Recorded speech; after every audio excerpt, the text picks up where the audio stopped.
If choosing color for your work has ever felt overwhelming, then today I'm sharing my favorite book for choosing color. Hey everyone, my name is Tila and I help creatives build and monetize their digital art skills. Today we're talking about one of the primary components of any kind of art, and that is color.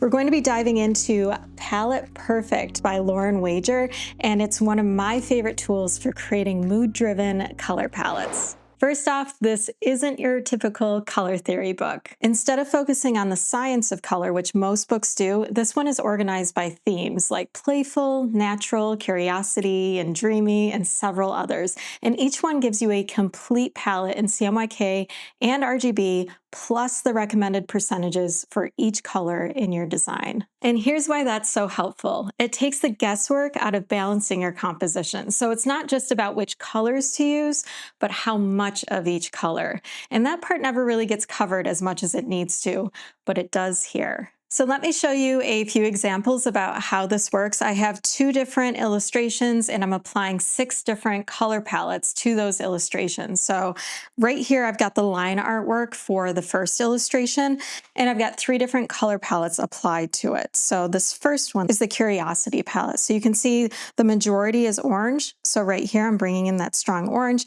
A very, very close second is the green. So that's the next primary element, followed by pink. So I've colored all the flowers in pink.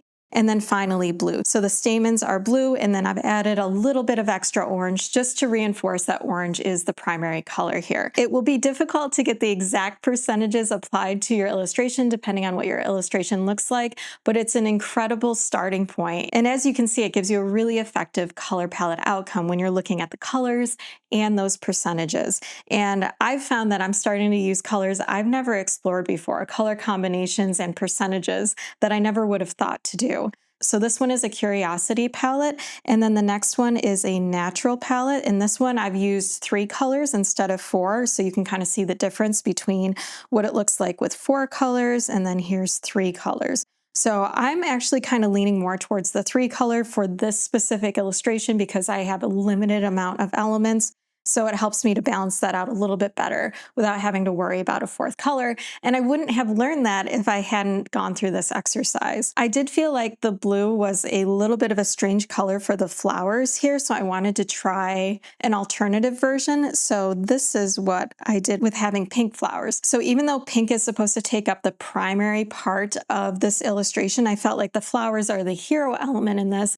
So immediately they're going to command more attention anyway. So I was curious how it felt if I applied pink to this one. So honestly, I could go either way with this, but I wanted to show you that example. And then finally, here's the Dreamy color palette. It's very pastel-y. You could probably guess that this category has a lot of soft pastels in it, and you are not wrong. So this is how this one looks. And this is a type of palette that I never would normally choose for my work. And it was really exciting to see it kind of come to life. And once again, I stuck with the 3 color palette here. And I just really like how soft and calming this one feels.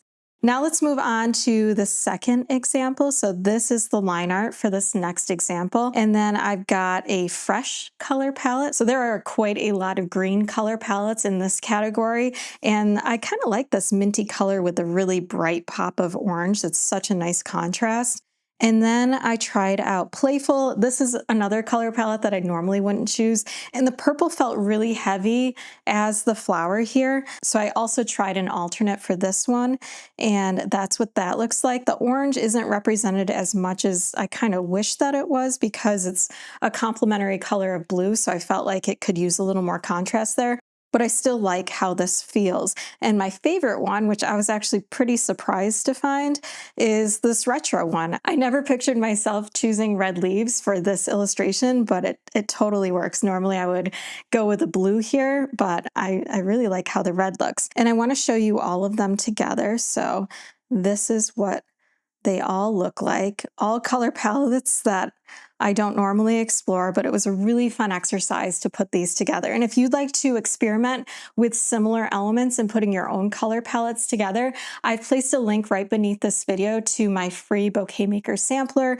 These are stamp brushes for all the flowers and foliage. It's a 7-piece sampler brush set, so that link is right in the video description. And if you'd like to learn how to do like shading techniques like this to add a little pop of depth into your florals, then my Flat Florals and Procreate course covers that completely. I usually lean on this book a lot when I am stuck choosing colors for a project, if I need a mood shift, or just a spark of inspiration to get me going. And the way that I transferred these palettes from the book and onto the iPad is I actually just take my phone and I take a picture of it, bring it into Procreate, and then apply a couple of photo enhancements. And I'll leave a link to a video on screen of my favorite photo enhancements in Procreate.